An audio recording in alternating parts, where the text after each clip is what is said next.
ফলন ও বাজার দর ভালো পাওয়ায় গাইবান্ধায় বেড়েছে রসুনের চাষ। আবহাওয়া অনুকূলে থাকায় রসুনের ফলনও হয়েছে বেশ ভালো।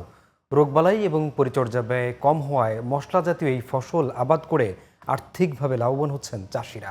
গাইবান্ধা প্রতিনিধি গোপাল মোহন্তের রিপোর্ট জানাচ্ছেন মাহিমা হোসেন। মাটি ও আবহাওয়া রসুন চাষের উপযোগী হওয়ায় গাইবান্ধার গোবিন্দগঞ্জ পলাশবাড়িতে রসুনের ব্যাপক চাষ হয়। জেলায় এবছর 255 হেক্টর জমিতে আবাদ হয়েছে রসুনের। হেক্টর প্রতি গড় ফলন ধরা হয়েছে 8 মেট্রিক টনের বেশি। অগ্রহায়ণে বপন বা ছিটা পদ্ধতিতে চাষ করা রসুনের ফলন পাওয়া যায় চৈত্র বৈশাখ। রোগবালাই ও পরিচর্যা ব্যয় কম, তাই এর উৎপাদন খরচও হয় কম। ফলে দিন দিন আরো বেশি কৃষক আগ্রহী হচ্ছেন রসুন চাষে। অন্যান্য আবাদের চাই এটা লাভজনক আছে, ঠিকই, এটা ঠিক, কেননা এটার জন্য আলাদা জমি লাগে না, এটা আবাদের মধ্যেই হয়।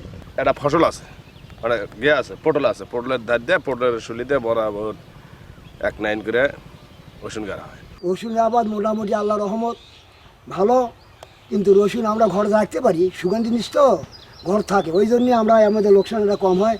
তবে রসুনটা লাভজনক, এই ফলনটা ভালো হয়। মনে করেন যে এই যে পটল, এই রসুন, এই শাক সবজি এগুলো আমরা আবাদ করি। রসুনের উচ্চ ফলনশীল জাত সম্প্রসারণ ও আধুনিক চাষাবাদের প্রশিক্ষণ, প্রদর্শনী সহ মাঠ পর্যায়ে কৃষকদের পরামর্শ ও প্রযুক্তিগত সহযোগিতা দেওয়া হচ্ছে বলে জানান এই কৃষি কর্মকর্তা।